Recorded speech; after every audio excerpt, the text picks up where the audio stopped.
Info ou Intox, les gens d'Aboumanar n'étaient dans de doute cet après-midi suite aux rumeurs qui se sont répandues dans ce quartier de la capitale.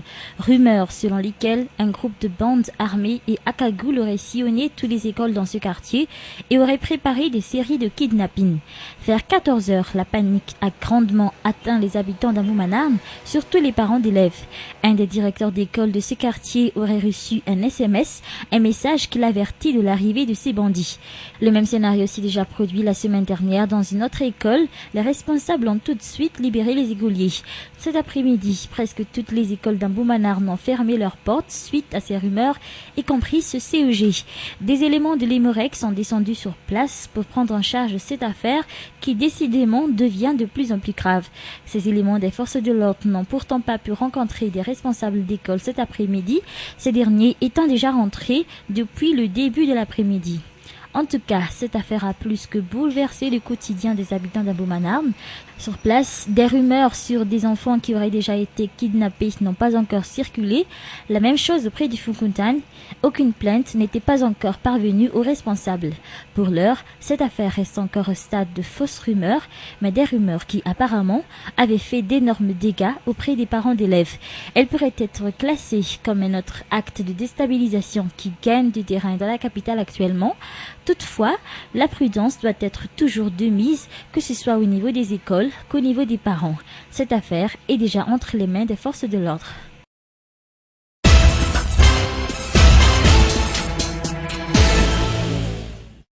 La forte participation des Malgaches au référendum du 17 novembre dernier témoigne de la volonté de la majorité du peuple malgache à résoudre la crise par la voie démocratique, déclare le membre du Conseil supérieur de la transition Sylvain Rabessaroun. Pour ce président de la commission de la mise en place de la 4e République et du partenariat extérieur, même si des imperfections ont été signalées dans l'organisation de cette consultation populaire, surtout au niveau de la confection des listes électorales, ce scrutin a été tout de même satisfaisant. D'ailleurs, le rapport des observateurs internationaux témoigne de la réussite du scrutin, étant donné que cette élection a été organisée sans soutien ni aide extérieure. Pour ce politicien, désormais, la SADC devra négocier avec le peuple malgache et non seulement avec la transition. Effectivement, la SADC est là. Je me demande, la SADC n'a jamais rien dit à propos des élections. La SADC ne s'est pas exprimée. Il n'y avait aucun support, ni financier, ni technique, pour le référendum qui s'est passé le 17 novembre dernier. Ça s'est passé comme il faut. Le peuple malgache a voté. Ils ont vu à la télévision hier. Ils sont là. La SADC donc a déclaré que ils sont là pour voir sur place ce qui se passe. Et ils n'ont pas très bien compris ce que le monsieur a voulu dire parce que il y avait un choix du peuple. Le choix est souverain. Donc la discussion, le dialogue entre la SADC et la SAT, pour moi, cette discussion est déphasée. Elle est obsolète. Et maintenant, le SADC a affaire avec le choix du peuple.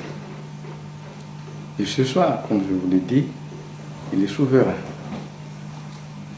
Moi qui suis le responsable de la mise en place de la 4e République, on s'y achemine, on va aller aux élections successives. Sylvain Rabessaroun précise quand même que la haute autorité de la transition se doit maintenant de renforcer son offensive médiatique et diplomatique, tant sur le plan national qu'international, afin de donner une image positive de la Grande Île et de ses dirigeants actuels.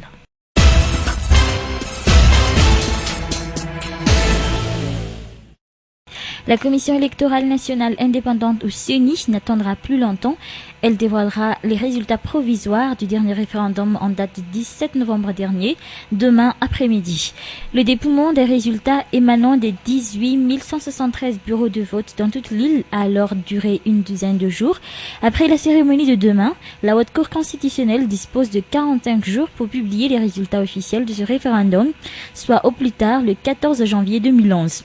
En attendant, les plaintes en relation avec les résultats que la CENI aura à publier demain peuvent être déposées auprès de la HCC. En général, la tendance n'a pas changé. Le taux de participation dans toute l'île a atteint les 52,93%. Le Haine remporte largement le scrutin dans 21 régions. Seule la région de Bunglav a vu la victoire du Ti.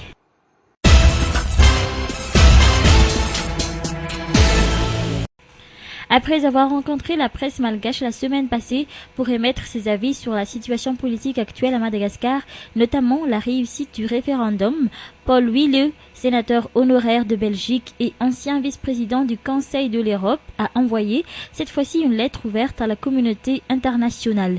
Dans cette missive, ce politicien belge rapporte qu'après avoir eu l'occasion d'observer ce référendum avec quelques collègues étrangers, il a clairement remarqué que partout, les citoyens se disaient être très heureux de voir les observateurs internationaux et étaient fiers de participer à l'événement du scrutin. Une minorité a voté non, déclare-t-il, c'est leur droit démocratique le plus strict, mais une très large majorité, plus des 2/3 des votes exprimés a dit oui, souligne-t-il par ailleurs. Pour lui, c'est une majorité claire qui suffit à modifier de manière crédible la constitution dans plusieurs pays de l'Europe. Le résultat fait une grande impression à Madagascar. Pour le sénateur, on peut raisonnablement attendre qu'il ait aussi des conséquences positives au niveau international. Concernant la position de la communauté internationale sur la situation à Madagascar, Paul Wille de déclarer dans la dite lettre que les échéances des scrutins à venir sont claires et que les conditions posées par la communauté internationale pour renouer le dialogue avec Madagascar sont respectées. Le sénateur lance ainsi un appel à la communauté internationale pour qu'elle montre enfin que les préjugés défavorables sur ce pays et l'application d'un double standard qui ne favorise en ce moment que les hommes du passé ne peuvent plus être maintenus. Les organismes internationaux, tant européens qu'africains, doivent maintenant faire preuve d'une énergie positive. Paul Wille appelle également tous ceux qui veulent l'accomplissement de tous les processus démocratiques dans l'île qu'ils donnent des signes clairs, dit-il dans sa lettre. À l'Union européenne et au Parlement européen, Paul Wille demande d'encourager Madagascar en débloquant les fonds à caractère social pour qu'enfin ils arrivent chez les Malgaches les plus démunis. Et lui de demander à l'Union africaine et aux pays voisins de Madagascar de tirer des conséquences positives du scrutin du 17 novembre dernier.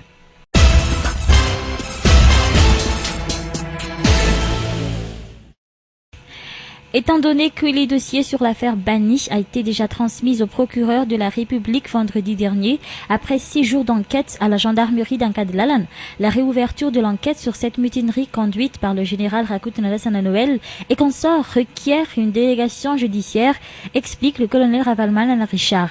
Cependant, d'autres officiers comme le général Rawil ainsi que le colonel Kouti Tiasoulan, transférés sous haute surveillance à Tiafa, devraient encore être auditionnés. De même pour d'autres civils inculpés dans cette affaire. Pour ce faire, une demande de délégation judiciaire a été formulée par la circonscription régionale de la gendarmerie pour Analamang qui s'occupe de cette enquête. D'après les informations recueillies, la réponse devrait être parvenue au premier responsable de cette circonscription ce jour. Les enquêteurs pourront donc poursuivre leur audition cette semaine.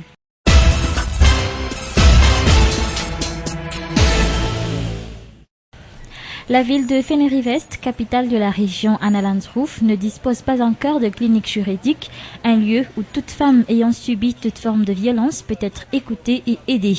C'est justement pour cette raison que l'association Maïrach a mis sur pied un centre d'écoute qui est déjà opérationnel, mais qui attend encore son officialisation. Depuis sa création, le centre reçoit tous les jours des femmes qui ont subi pour la plupart des violences économiques comme le non-paiement des pensions alimentaires et des violences morales et physiques. Ces juristes et parajuristes prennent en charge ces victimes en leur offrant des conseils juridiques à leurs problèmes. Selon les explications de l'un d'entre eux, la plupart des femmes battues, qu'elles soient mariées ou pas, sont toujours victimes de leur manque d'éducation et de connaissance de la loi. En général, le travail du centre se base sur la confrontation entre les deux parties et ça marche dans la majorité des cas car rares sont ceux qui ont recours à la justice. Depuis le mois de janvier, 80 cas ont été traités par le centre, 20 d'entre eux font encore actuellement l'objet de suivi. Le Fonds des Nations Unies pour la population au FNUAP finance ce genre de centre, tout comme les 7 autres centres d'écoute déjà existantes dans cette région de l'île. L'un des objectifs de l'UNFPA étant d'augmenter le nombre de femmes dénonçant toute forme de violence qu'elles ont subies, afin de pouvoir augmenter les structures d'accueil pour ces victimes. Le centre d'écoute de Fénérivest sera mis en place officiellement en 2011, cette ville qui a accueilli cette année la célébration officielle de la Journée mondiale pour la lutte contre la violence à l'égard des femmes, le 25 novembre dernier.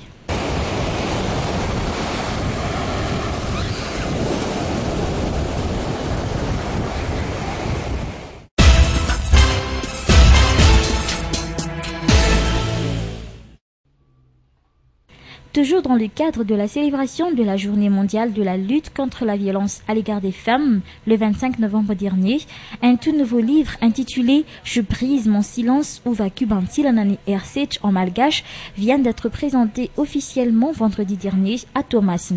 Véritable outil de plaidoyer, ce livre raconte l'histoire de 17 femmes ayant subi des violences dans leur vie et qui ont pris leur courage à deux mains en rejoignant des centres d'écoute. Ces histoires vraies dénoncent toutes les formes de violence commises à l'égard des femmes. Parfois, des caricatures illustrent celles-ci à travers le livre. Il a fallu une année pour la Fédération pour la promotion féminine et enfantine pour élaborer cet outil de plaidoyer. Cette association fut financée par l'UNFPA dans sa démarche. Pour le moment, 500 exemplaires ont été édités et seront distribués dans les centres d'écoute à travers l'île. Selon Papi Sialfine, présidente de la Fédération pour la promotion féminine et enfantine, l'objectif est de sensibiliser les femmes ayant subi des violences à vouloir dénoncer leur malheur, étant donné que d'autres femmes l'ont fait. Actuellement, les majorités des femmes battues commenceraient réellement à se révolter contre leur sort.